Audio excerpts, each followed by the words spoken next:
sebetulnya kalau konsisten juga saya nggak tahu ya, karena kita juga kan makin makin berumur ya.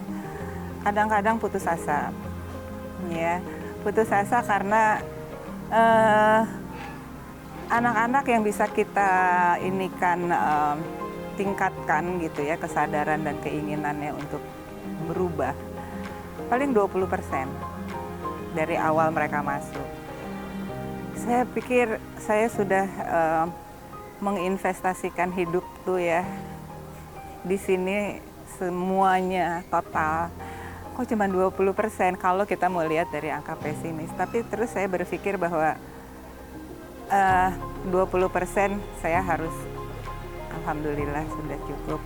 Dan ya mudah-mudahan lah, kita nggak bisa merubah seseorang, cuma hanya berusaha aja untuk apa yang saya punya, ilmu yang saya punya, pengetahuan yang saya punya yang bisa saya share untuk anak-anak ini.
Ini nanti kalau pas makan siang sistemnya gimana ya?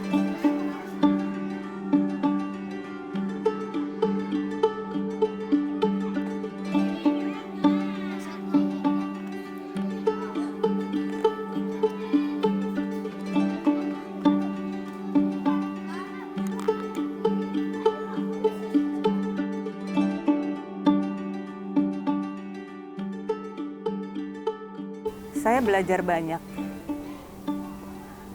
banyak bahwa satu ya, kalau kita punya banyak dalam hal materi, apa kita cukup bahagia ya. Tapi kalau kita bisa ngelihat anak-anak ini punya harapan, punya senyum, itu untuk saya wow, happiness-nya tuh lebih luar biasa daripada saya dikasih uang banyak gitu ya, atau harta banyak yang hanya bisa saya nikmati sendiri. Dan saya cuma ingat aja ya satu pesan mungkin gitu, bahwa kalau kita memberi, itu sebetulnya bukan kita memberi kepada orang lain, tapi kita memberi kepada diri kita sendiri. Jadi makin banyak kita memberi, artinya kita memberi kepada diri kita sendiri untuk naik kelas ya. Naik kelas dalam hal mengenal apa itu hidup ya, dan apa sih tujuan akhir dari hidup ini. Karena kan katanya orang juga tahu bahwa orang yang paling baik itu adalah orang yang bisa berguna untuk banyak orang. Jangan dijadikan itu hanya sebagai sebuah kata-kata saja gitu ya, tapi yuk mari kita kita sebarluaskan lah pengertian itu, bahwa memberi itu nggak jadi kita miskin. Padahal kita udah diajarin juga kan, terima kasih, bukan terima, nggak ngasih kasih gitu ya. Itu kata-kata itu kan kadang-kadang tidak disadari ya, bahwa apa yang kita terima itu ya sebaiknya kita share, seperti itu aja. Jadi makin banyak kita memberi, pasti makin banyak kita mendapatkan sesuatu. Dan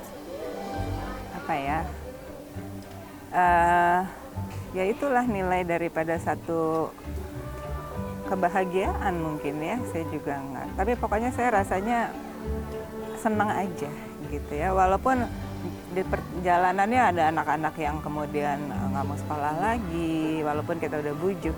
Tapi ya bagaimana kondisi mereka juga kita nggak bisa kan sampai membantu sampai ke masalah ekonomi keluarga, merubah kebiasaan dan adat istiadat keluarga yang sudah turun-temurun.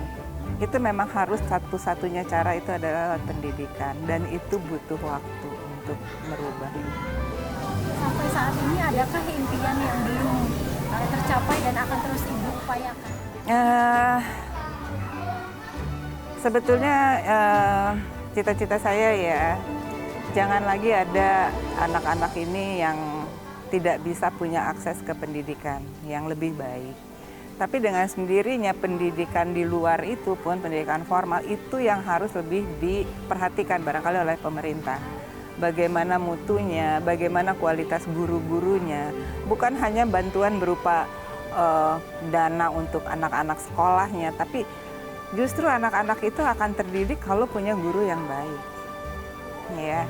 Tapi kalau hanya gedungnya yang baik, anaknya dapat uang, tapi gurunya tidak ditingkatkan kualitasnya, ya sama aja bohong menurut saya ya.